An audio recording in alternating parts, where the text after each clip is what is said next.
Good evening, dear students. Today I am here to give you the must-know topics of medicine, CVS and GIT. And you are aware that now the pattern is slightly changed. Now there will be 200 questions and we are expecting it will be more of a clinical, a long stem type of questions. So this session will be a revision what you have till now studied and also the trick of solving those questions. How to identify those words to make a diagnosis, to manage a patient and how to approach a clinical scenario. So this session, let's start with the cardiovascular system, and in this session you just note down the keywords, you just note down the topic which is important for you, and from that topic you just underline the keywords which will be important for you. So this is not a lecture or a seminar, this is a revision and a trick of solving those long medicine questions. So starting with the first one. That is the most important topic of endocardial disease is the acute rheumatic fever. So what you should know about the acute rheumatic fever? India is in a high prevalence zone of acute rheumatic fever, so they gave the questions from the common diseases. So two things you should know about acute rheumatic fever. First is of course the Jones criteria. It should be on your tips. What type of questions will you get? You will get a clinical scenario and you have to identify the major and minor criteria, Jones criteria, and see whether it is fulfilled or not fulfilled. And of course, the second important topic will be the prophylaxis for acute rheumatic fever. So these two things for acute rheumatic fever. So Jones criteria, and I will also underline what will be the sources of mistakes in the Jones criteria. Listen carefully, do not note it down fully, just make it a point, listen carefully. In the Jones criteria, it will be asked from Indian scenario. So you have to go for a high prevalence area. High prevalence area. So you should remember the high prevalence major criteria and the minor criteria. In the major criteria, it will be carditis, arthritis, chorea, erythema marginatum, subcutaneous nodules. And in the minor criteria, it can be a monoarthalgia, fever, ESR more than 30 or CRP more than 3. If both of these are given, so consider this as a one minor criteria. Do not make a mistake of giving them one minor criteria. And of course, prolonged PR interval. So focus on the high risk population. And diagnosis of the first episode will be made when there are two major criteria or one major and two minor criteria. And recurrent rheumatic fever criteria will be two major, one major and two minor, or three minor. So this you have to remember in your exams.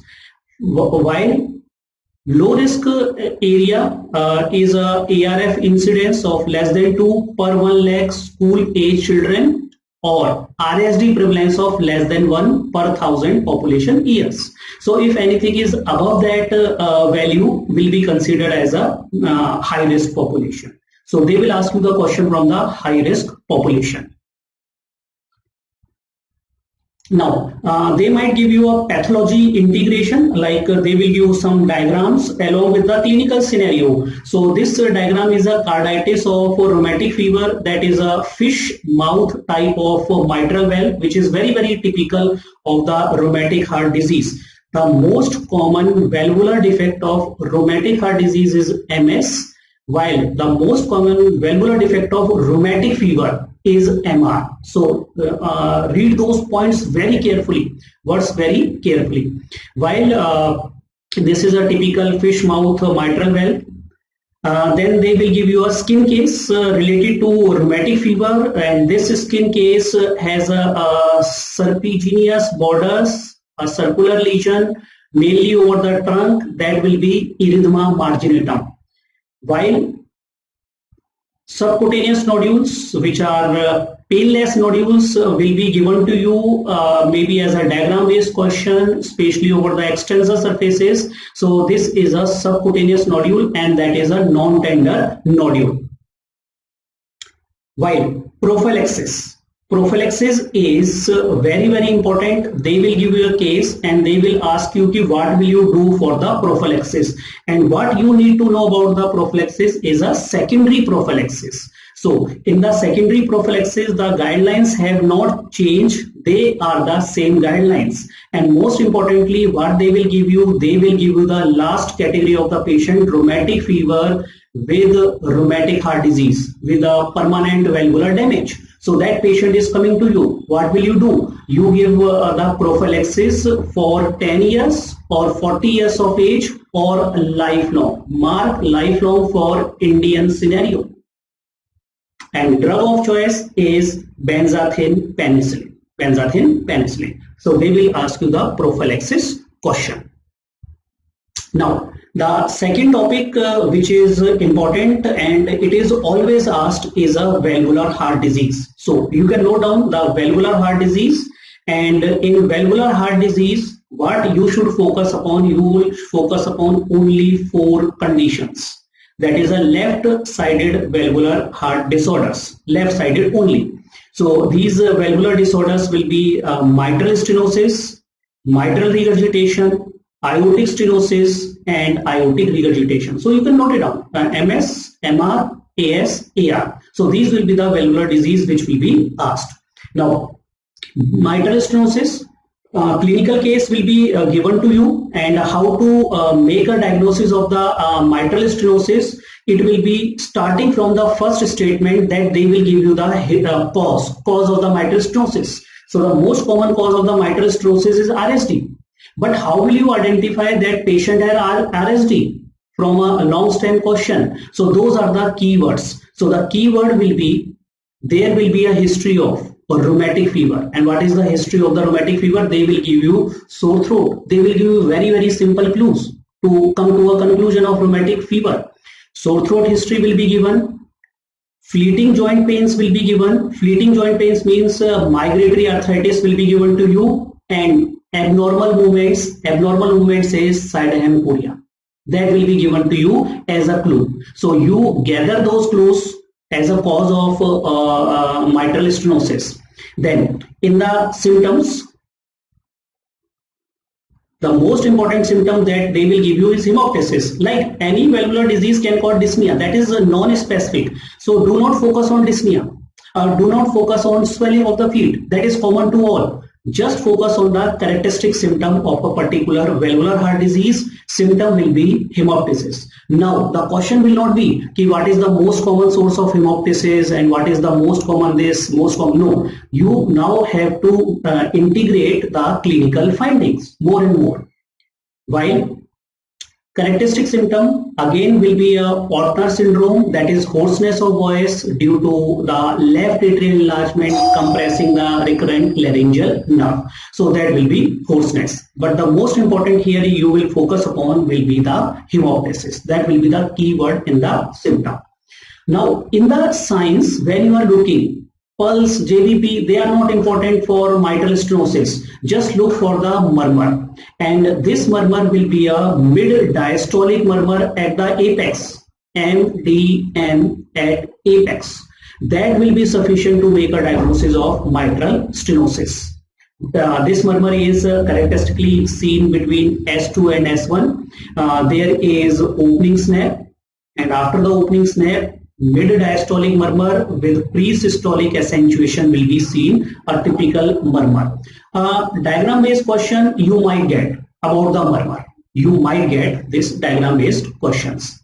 While in the investigation, you should know about the pathology of mitral stenosis, that because of MS, the chamber which is enlarged most commonly is left atria which is enlarged. So in mind, always think of left atrial enlargement, and that you will see in the ECG in a lead 2 or V1. So left atrial enlargement, mark this LAE as the keyword for investigation.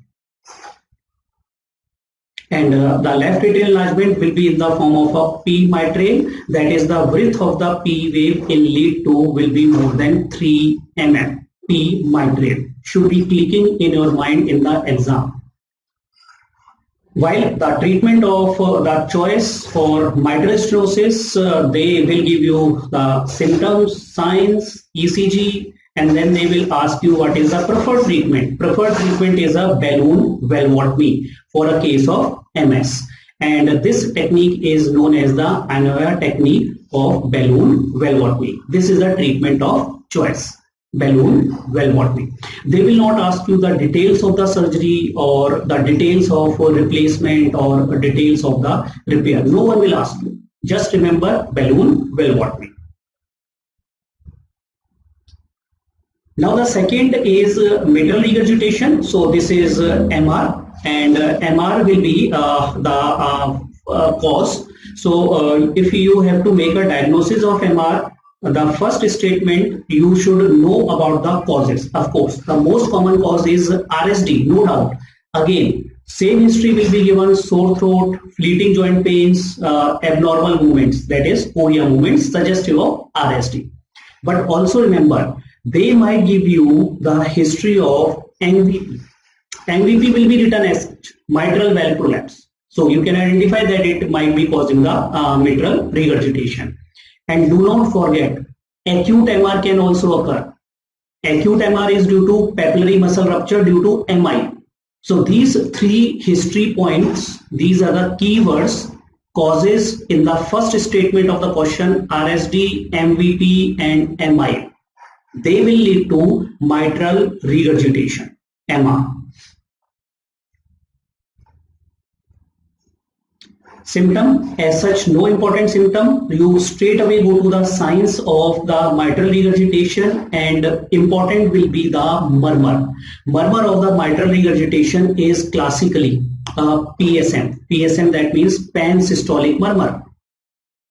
Area, apex will be the area, and it will be throughout the systole between S1 and S2. Might be a diagram based question correlating the murmur. So this will be the typical pan-systolic murmur at the apex.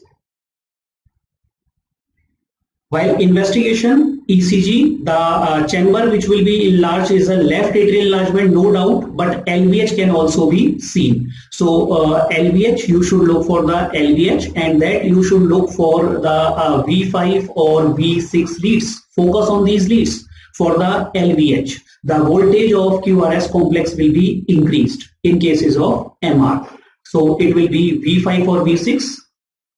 V5, the voltage is increased. All of you have done in your class that more than 25 mm is a voltage criteria for LVH in cases of the mitral regurgitation. Now, the treatment of choice. So the treatment of choice, clinical case will be given to you. A patient of MVP presented with murmur, systolic murmur at the apex. ECG shows a LVH. What will you do? So the treatment of choice will be always mitral valve repair. So this is more commonly done than mitral valve replacement. Mitral valve replacement. Now the third disease is aortic stenosis. AS will be the third one. Now in the AS, the first statement to make a diagnosis of AS will be the age.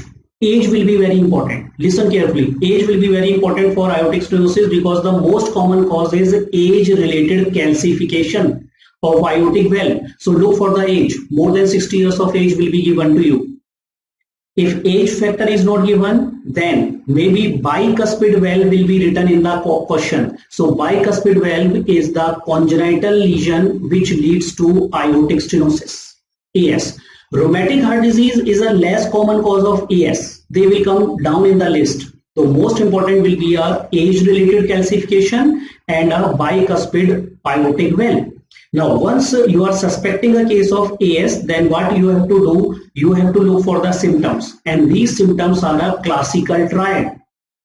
if this triad is seen, triad of aortic stenosis, there should not be any doubt about the diagnosis, or only on the basis of symptoms for AS. So it will be a symptom of angina,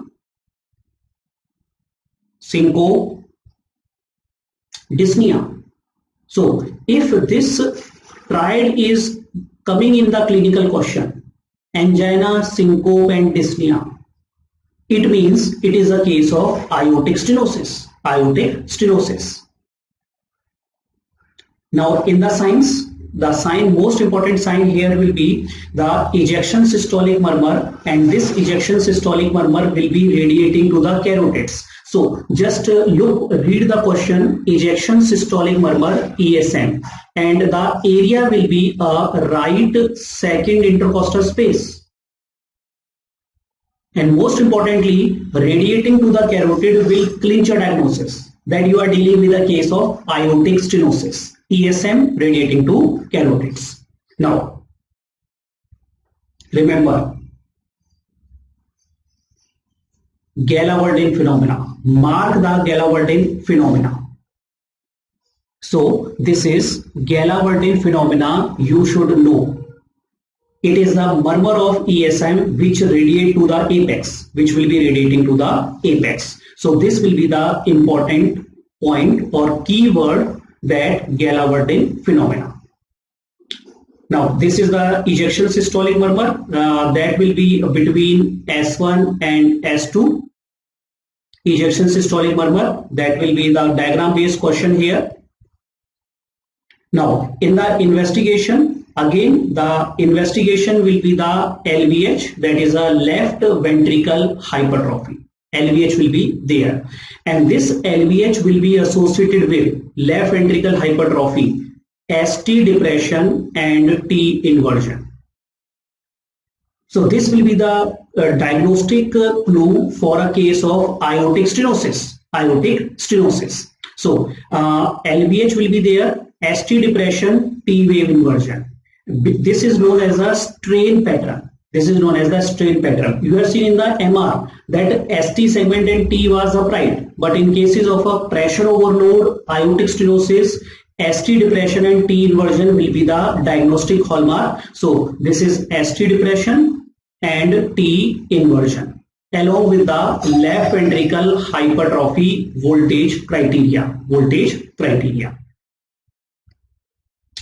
Now the treatment of choice here will be aortic valve replacement, and that is preferred over the balloon valvotomy. So aortic valve replacement is the treatment of choice for a case of aortic valve. So aortic valve replacement more preferred than balloon valvotomy.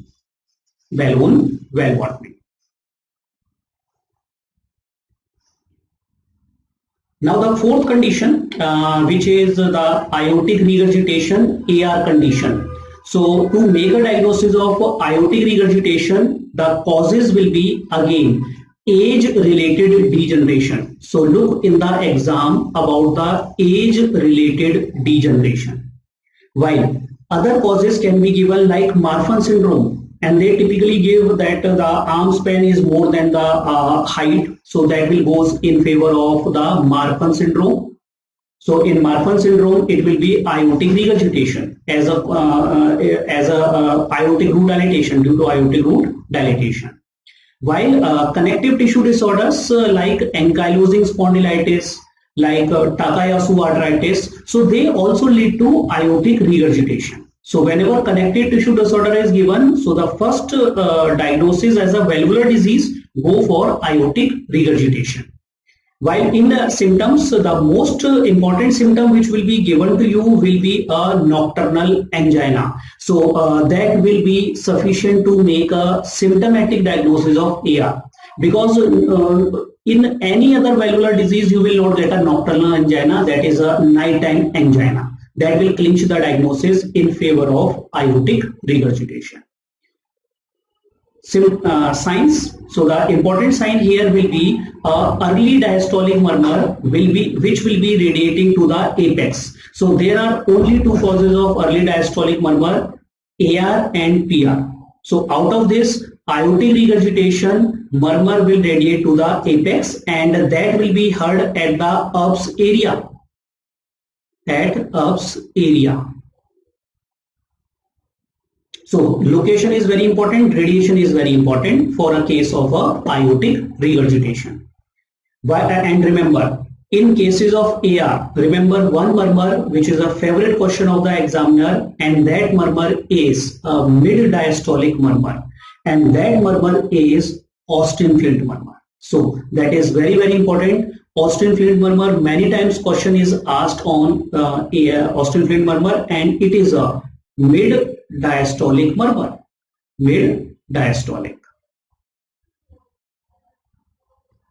Now the investigation for the AR will be the ECG, and that will show the LVH voltage criteria, but difference from the AS will be the ST segment will be normal and T wave will be normal.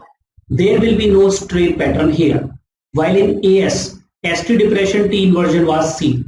So this will be a characteristic finding that T wave, ST segment and T wave will be upright along with the voltage criteria for LVH. While the treatment is same, aortic valve replacement more than repair. More than aortic valve repair. So these are the important valvular heart disease where you should focus upon. Now coming to the infective endocarditis. Infective endocarditis is a complication of the valvular heart disease. Now in infective endocarditis, the important things, there are three important things. One is cause, second is Duke's criteria, and third is the prophylaxis. So these are the three important things for infective endocarditis: causes, Duke's criteria, and the prophylaxis. So in the causes,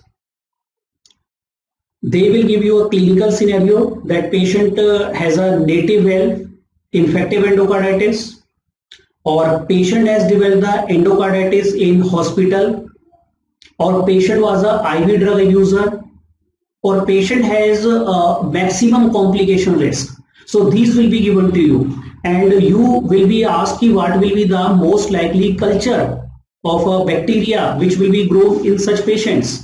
So that organism is overall most common hospital acquired IV drug abuse is Staphylococcus aureus. So that will be grown most likely in the blood culture. While if question will be patient has developed the infective endocarditis in community acquired, or in a prosthetic valve which is replaced more than 1 year back. So the answer here will be Streptococcus viridans. So it will be most likely grown in the culture. Why, if question is what is the most common in a prosthetic valve patient is a case of a prosthetic valve infective endocarditis, which organism will be most likely grown in that case? So answer will be a coagulase negative staph, CONS, and that includes staph epidermidis as well. So this will be the important causes of the infective endocarditis. The second thing you should know about the criteria is the Duke's criteria. All the Duke's criteria should be on your tips. 2 major criteria and 5 minor criteria are there, and I will not going to enumerate them. These are same. There is no changes in those criteria. The third important thing about the infective endocarditis is the prophylaxis. Now, prophylaxis questions are important. Prophylaxis, before which procedure we want to give antibiotic, so it is now dental procedure which involve the manipulations of gums and teeth.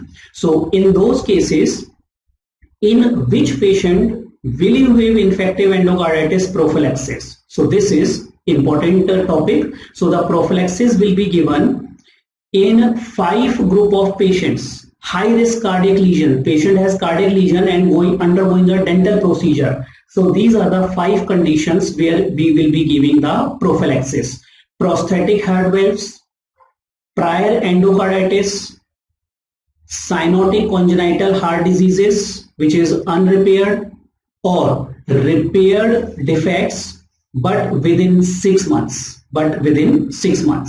And when there is a residual defect adjacent to the prosthetic material, so when there is a residual damage adjacent to the prosthetic material. And sixth will be a valvulopathy after cardiac transplantation.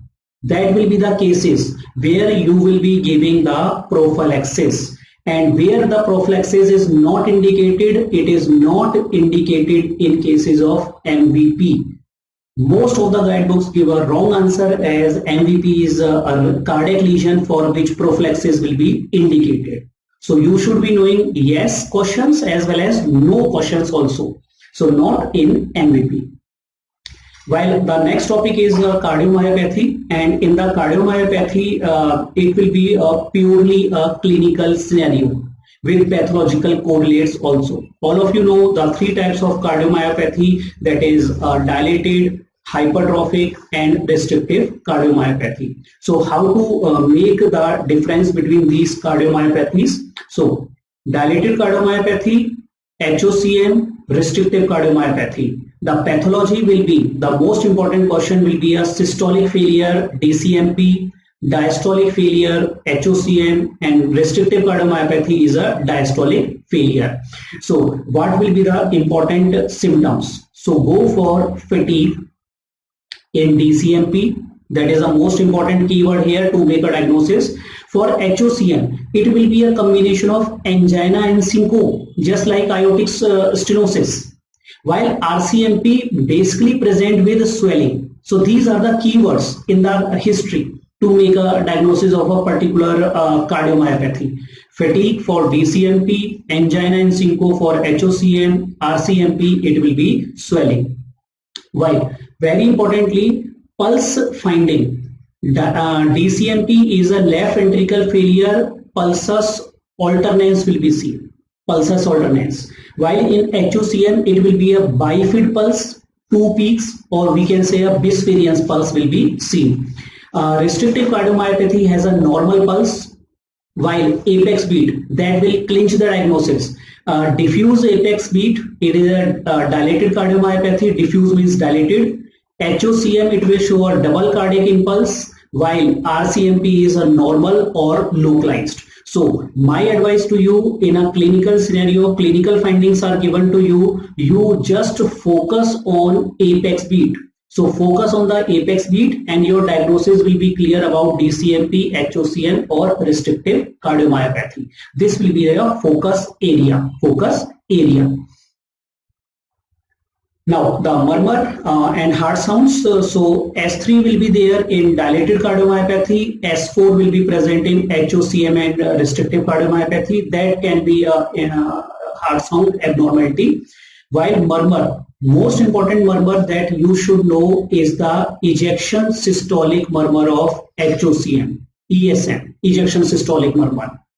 While in dilated cardiomyopathy, it can be a murmur of MR, RCMP, it is a murmur of MR. So, but they are not always present, murmur of MR. So, it will be mainly a ejection systolic murmur, HOCM will be a clear-cut diagnosis.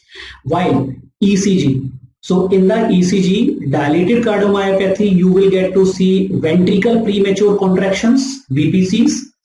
HOCM, the diagnostic clue will be a giant inverted T waves. That will be very important. While RCMP will show you AV blocks. But most important is the ECG finding of HOCM. Now, with clinical integration, you will be expecting some echocardiography based finding as well. Echocardiographic findings of these cardiomyopathies. That will make a diagnosis, because sometimes examiner might not give you the clinical information fully. So for echocardiography, that will be almost diagnostic. All the four chambers will be dilated in dilated cardiomyopathy. All the four chambers. So all four chamber dilatation, if it is given, go for DCMP. HOCM, it will be a banana shaped LV cavity. While restrictive cardiomyopathy will be a typical owl eye biatrial enlargement. That is highly diagnostic. Both the atria will be enlarged. With treatment, Dilated cardiomyopathy treated with diuretics and ACE inhibitor. Many time question is asked on HOCM. The clue, the answer is beta blockers for HOCM, and restrictive cardiomyopathy is mainly treat the cause and diuretic therapy. Now, they might give you a etiology of these clinical feature. What is the most likely etiology? So, if a patient has a symptom of fatigue or a pulsus alternans, a pansystolic murmur, dilatation of the fourth chamber, then think of the cardiomyopathy, dilated cardiomyopathy, and it will be idiopathic, alcohol cardiomyopathy, and Takotsubo cardiomyopathy is always an important question. While HOCM is the genetic cause, while RCMP, the most important cause is amyloidosis. Most important cause or most common cause. So they will be given in the options for you. Now the next topic will be a topic of heart failure. So write down only HF, heart failure topic. So to make a clinical diagnosis of heart failure, now the question will not be the diagnosis of heart failure is made. You will be given the clinical features and you have to make your own diagnosis. You have to make your own diagnosis with the help of symptoms. So the symptoms of PND, look for the symptoms of PND, orthopnea, giant strokes, breathing. If they are coming, it is heart failure. These three symptoms.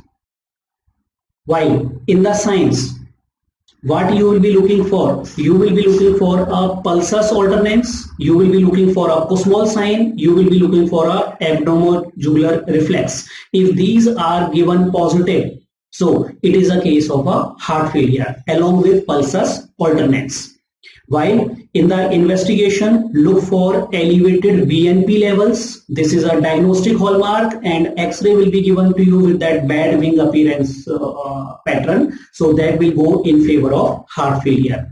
So these things will be given to you. Patient is presenting with such symptoms. Signs are pulsus alternans, BNP is elevated. You are sitting in the emergency. What will you do next?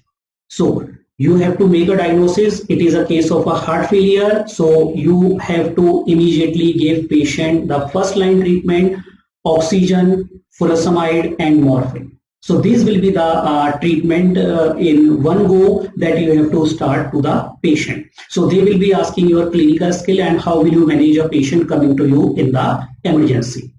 While after the initial assessment, depending on the blood pressure, you can give a norepinephrine if blood pressure is low, like below 90. If systolic BP, give norepinephrine. Dovitamin is 90 to 110 systolic BP. While if BP is more than 110, then you give vasodilators like nitrate, nesritide or nitroprusside will be given. Equally important, what will you not do to a patient? So what is not to be given is digoxin. So this is a topic of heart failure, a very important and common medical emergency. Moving on to the pericardial disease, how to make a diagnosis of the pericardial disease, and three important pericardial disease they are acute pericarditis, constrictive pericarditis and cardiac tamponade. So in the pericardial disease, the first topic is the acute pericarditis. So it will be cause. Cause will be a viral cause or idiopathic cause. So maybe a preceding episode of a viral illness will be given to you in the clinical case. Symptom, it will be a pericardial chest pain. Just focus on the pericardial chest pain radiating to the trapezius. So the clinching diagnosis is a sharp pain and it will be radiate to trapezius. These are the symptoms which I want that you should know about the acute pericarditis. Pericardial chest pain, sharp, radiating to the trapezius. While the sign will be a pericardial rub. So if these findings are present, pericardial type of chest pain which is sharp pericardial rub, it is nothing but a acute pericarditis. While in the ECG, they might give you the ECG of acute pericarditis where you will focus on this PR depression, and ST elevation. These are the areas to focus upon. PR depression and ST elevation will be seen, and they are seen in all the leads. So all the leads will show these changes. Like in this, you can see focus on lead 2, PR segment depression, ST elevation will be seen. PR segment depression, ST elevation, and they are seen in almost all the leads. So that differentiated from a case of a myocardial infarction. While in constrictive pericarditis, what you need to know is the symptom of the swelling, and also remember this very important clinical point, it resembles restrictive cardiomyopathy. So constrictive pericarditis is coming, the clinical features will be just like a restrictive cardiomyopathy, like a symptom of swelling, and in the signs, the most important sign which you should be knowing is a pulsus paradoxus, deep X and rapid Y descent. These are the clinical clues for a constrictive pericarditis in the clinical scenario. While the most important clinical clue will be a pericardial knock. So pericardial knock, mark this, if it is present, most specific sign of the constrictive pericarditis, pericardial knock. While ECG will show ST depression, T wave inversion, non-specific signs in the ECG. What will you do if such a patient is coming to you with pericardial knock and ECG showing ST depression, T inversion? Answer is pericardectomy will be done. While for cardiac tamponade, the important clues to make a diagnosis of the cardiac tamponade is acute dyspnea, and very importantly, it will be a pulsus paradoxus in the sign. Pulsus paradoxus, it will be the most important JVP finding will be absent Y descent. Mark these two signs. Pulsus paradoxus with absent Y descent is a case of a cardiac tamponade. Of course, do not forget backstride. Backstride of low blood pressure, raised JVP and soft cardiac sounds is known as a backstride. ECG will show characteristically electrical alternance. The QRS will be changing alternatively. X-ray will show a increased cardiac shadow. Treatment will be a pericardiocentesis. So it will be pericardiocentesis. Immediate. This is a typical X-ray that you will be getting. The cardiac shadow will be enlarged and QRS complex will be changing alternatively, known as electrical alternance. Now in the systemic hypertension, what you should need to know is suppose a patient of hypertension is coming to you, what will be your next step of management? So that you should follow for systemic hypertension, you should follow AHA guidelines. And most important point will be what will you do next if a patient is presenting to you with elevated BP, with stage 1 hypertension, with a stage 2 hypertension. So these will be the type of the question you will be getting. And this is the chart. No need to note down this chart. This chart has been given to you in the classes. What should you do next? Now comes the most common cause of mortality worldwide is a acute coronary syndrome. So what the must know topics in the acute coronary syndrome is how to make a diagnosis of a acute coronary syndrome, and second important point is the management. So these are the two topics for acute coronary syndrome: how to make a diagnosis and what is the management. So how to make a diagnosis? The diagnosis is based on ECG finding and the troponin values. So if the ECG shows ST depression, troponin is normal, unstable angina, troponin is elevated, non-ST elevation MI, while ST is elevated, troponin is normal, that means it is a prismatal angina, and when troponin is elevated, it is ST elevation MI. Most of the student they do mistake in this step only, how to make a diagnosis. Once you know the diagnosis, then you will be able to make a management plan for a particular patient. So first point is how to approach. This is a simple flow chart. While in the management, depending on the unstable angina, non-escalation MI, 4 important drugs are given. All of you know: antiplatelets, thrombotics, nitrate and beta blocker. This is the mainstay of treatment. While PCI is not done in every cases, it is not a mainstay of treatment. What you should not do is also equally important. Contraindicated is thrombolytic therapy in cases of unstable angina, non-escalation MI. While in cases of prismatal angina, mainstay of treatment will be nitrate and calcium channel blockers, and contraindicated will be aspirin and beta blocker. Remember, mark contraindication, because as a medical student or as a medical practitioner, what you should not do in medicine emergency is also equally important. So it should not do any harm to the patient. So contraindicated therapy is also important. While for ST elevation MI, antiplatelets is the mainstay in the primary treatment, while the definitive treatment is PCI more than thrombolytic therapies will be given. And what is contraindicated? Contraindicated is calcium channel blockers, especially short acting. Short acting. Now, some ECG related questions can be asked to you, especially the patient symptoms like palpitations or syncope, and what will you do next. So this will be the sequence of the ECG. So in the ECG, you should be knowing the most important is the blocks you should be knowing. So if you are getting only the PR interval prolongation, that will be a first degree AV block. So must know topic is first degree AV block diagnosis. Second will be second degree AV block, and if PR interval is variable, PR interval is progressively increasing. So this will be a Mobis type 1 block. While if PR interval is fixed, so it is Mobis type 2,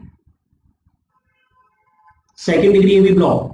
And when QRS is broad or there is no relation between P wave and the QRS complex, it is a third degree AV block. Third degree AV block. The first two types of block, they usually does not need any medications. Like it will be just the treat the cause. While Mobis type 2 and third degree AV block, they need the pacemaker. They will need the pacemaker. In cases of tachycardia type of ECG, this is the sinus tachycardia, P wave, each P is followed by QRS. So sinus tachycardia is there. While if P wave is abnormal, this question have come in the AIMS exam last year. The P wave is different morphologies. P wave is abnormal. So this is a case of atrial tachycardia multifocal. Multifocal atrial tachycardia. P wave are abnormal in morphology. While if you see a sawtooth appearance, it is atrial flutter, sawtooth pattern. And when P waves is not present and RR interval is variable, it is atrial fibrillation. While P wave is absent but the rhythm is regular, it is PSVT. So one each ECG you should be knowing if such questions are coming. And for tachycardia, the treatment is, if patient is unstable, it is a DC shock, and if you want to control the rate, it is a beta blocker in these tachycardias. While ventricle tachycardias, like if the heart rate is QRS complex is broad, heart rate is 100 to 250, it is a ventricle tachycardia, and heart rate is more than 250, it will be ventricle flutter. While if no definitive QRS is seen, is ventricle fibrillation. And these days, what they are giving the torsades de pointes question, and it is due to prolonged QT interval by the use of certain drugs like macrolides, antidepressants. So this will be the ECG of after a prolonged QT interval, torsades de pointes patient is presenting with torsades de pointes, like this. So this will be the type of the ECG, and in the history it will be a drug induced prolonged QT interval. Now other ECG based question will be patient of COPD is presenting to you with a feature of core pulmonale. So this will be the clinical clue, and the answer here will be, look at the P wave, they are tall P waves, it is a case of a P pulmonale. Whenever COPD core pulmonale is given, tall P wave, P pulmonale is the answer. While if it is a case of a mitral stenosis that we have done MS case or MR case, it is a case of a P mitral. P mitral. Or a Morris index positivity, Morris index, that is suggestive of a left atrial enlargement. While clinical clue is always important if a patient is coming to you with hypothermia. This is given in the clinical, like a soldier from a Sichuan glacier or from a cold area is coming to you, hypothermia will be there or a hypothyroidism is there. So in that case, the ECG finding will be a very, very typical Osborne wave. Osborne wave will be seen.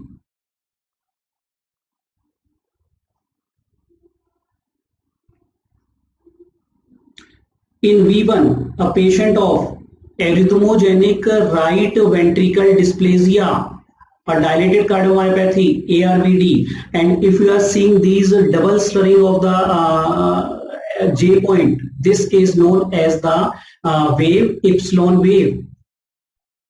Epsilon wave. Theory questions have come on the epsilon wave, ARVD. While a patient with intermittent palpitation episode is coming to you and PR interval is short, so you can see PR interval is very, very short here, and QRS is showing a slanting wave. This is known as the delta wave. Delta wave. Highly suggestive of WPW syndrome. So clinical clue will be intermittent palpitations. So go for the delta wave.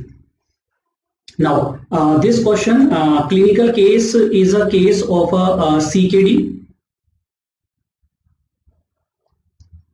Patient misses the dialysis sessions and presented with hyperkalemia. So whenever a CKD patient is given to you with hyperkalemia, look for the ECG changes of hyperkalemia. QRS will be wide, tall T wave will be seen. So wide QRS is present. Look for the lead 2. A tall T wave will be seen, P wave is absent, no P wave is seen. This is a classical ECG of a hyperkalemia. No P wave, wide QRS, tall T waves, CKD with hyperkalemia. While in the GIT, GIT is a very short topic, and the points which you will be knowing is the malabsorption syndrome, and in the malabsorption syndrome must know topics are the test of malabsorption, and two important tests. If you are not able to read full test, just read the D-xylose test and the Schilling test. These are the two important tests, and in the etiologies you should know the 4 etiologies: celiac sprue, tropical sprue, Whipple disease, and bacterial overgrowth syndrome. These are the 4 etiologies that you should be knowing. So malabsorption syndrome, test and etiologies.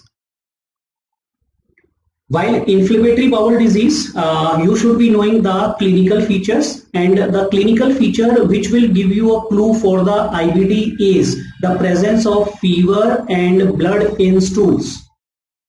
If this is not given, then do not make a diagnosis of IBD. Fever and blood in the stools will be given. Extraintestinal manifestation they will be asking, and you should know which manifestation correlate with the bowel activity and which does not correlate with the bowel activity. Investigation, do not forget the stool proteins. They will be asked stool proteins and antibodies in the investigations. While treatment, the treatment they will ask you is for a severe IBD. If you are not able to remember the treatment of a mild to moderate, leave it, go for a severe IBD treatment. And from the pharma, you should know the new drugs which have come for the inflammatory bowel disease. So for inflammatory bowel disease, clinical feature, extraintestinal investigations and treatment. While for a case of irritable bowel syndrome, the most important thing will be the clinical feature, and in the clinical feature, row 4 criteria should be on your tips. So this is the most important criteria, should be on your tips, and clinical feature ki what are present and which things are not present, that will be asked. And of course, beside the row 3 criteria, you should be knowing the treatment. And they usually ask the treatment of constipation prominent IBS. So all the drug and their mechanism of action. While in hepatitis, clinical feature, they will give you the clinical feature of a particular hepatitis. So like if it is a relapsing hepatitis, go for hepatitis A. Serum sickness like illness, go for hepatitis B. Insulin resistance is hepatitis C, and a cholestatic pattern, mark hepatitis E as the answer. Clinical features. And second important things will be the serology that you should be knowing, must know. This is always important because serology define the treatment, especially of hepatitis B. So understand the serology of hepatitis B, very, very important, must know topic of the liver section. And how to go about this? This you can know because there are so many controversies about the treatment of chronic hepatitis B. So chronic hepatitis B treatment, this is also being done in the classes, but as a must know topic, you should be knowing the treatment protocol for treatment approach for a case of a hepatitis B. So if DNA is less than 2000, observation is done, more than 2000, biopsy will be done.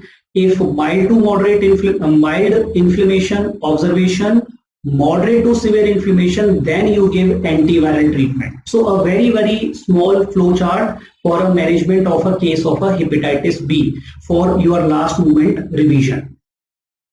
This is also being discussed in the classes. Now, in the metabolic liver disease, two important diseases you should know. One is a Wilson disease, and second will be hemochromatosis. And clues for Wilson disease will be liver involvement, clinical, KF rings, and neuropsychiatric abnormalities. And it will be a child which will be mentioned to you. While the treatment is zinc and liver transplantation. Zinc is now the drug of choice, DOC. For hemochromatosis, what you should be knowing is the clinical feature. Besides the liver disease, diabetes will be given, pigmentation will be given, and do not forget arthropathy. Treatment of choice is the phlebotomy. That will be the treatment of choice. Now, this is a table from your notes which has been done here. So in liver, so many scores are given. So you need to remember only 4-5 scores. What are the parameters used? What are the values and where it is used? Like a child pukes score, the parameter which are used are clinical and biochemical parameters. Value for severe cirrhosis is more than 10. And severity, it is used for severity of cirrhosis. Now, how the question will come from these scoring? They will not ask you the calculations. They will give you the value.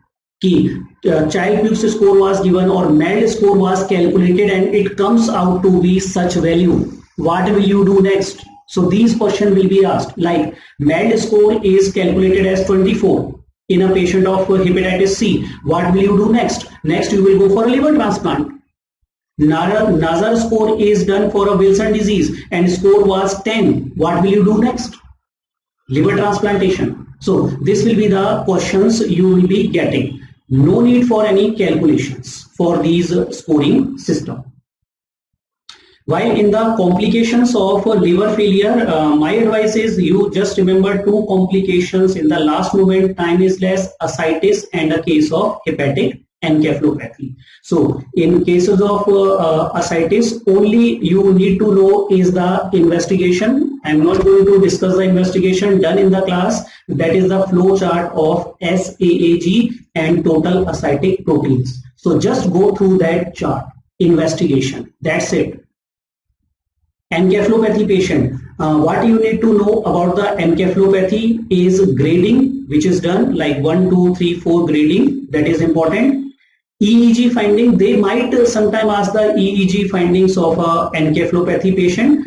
Treatment, you must be knowing the important treatment which are given in cases of encephalopathy, like laxative of choice, antibiotic of choice, zinc, role of the zinc, L-ornithiol aspartate, that will be asked to you in the treatment. While this is a diagram of a triphasic wave in the EEG. This is triphasic wave. Like there are two positive phases, one negative phase. Triphasic, it is seen in grade 2, 3 especially. And this is a typical delta wave in the EEG which is seen. Delta wave, and it is seen in cases of a deep coma stage. Deep coma state. So this is these are the topics, must know topics of the GIT. So just revise those, and whatever I have given you will be your keywords, or you can say the Sankat Mochan during your exams, during your question solving. You focus on only those points. So with this, I will finish my session for the GIT and the CVS. And if there is any further doubts related to this session, then you can put those doubts in the club. And all the best to you for your upcoming exams. So make use of these 30 days very well, and you will do good, and you will get your rank of choice and your career of choice. Thank you all of you.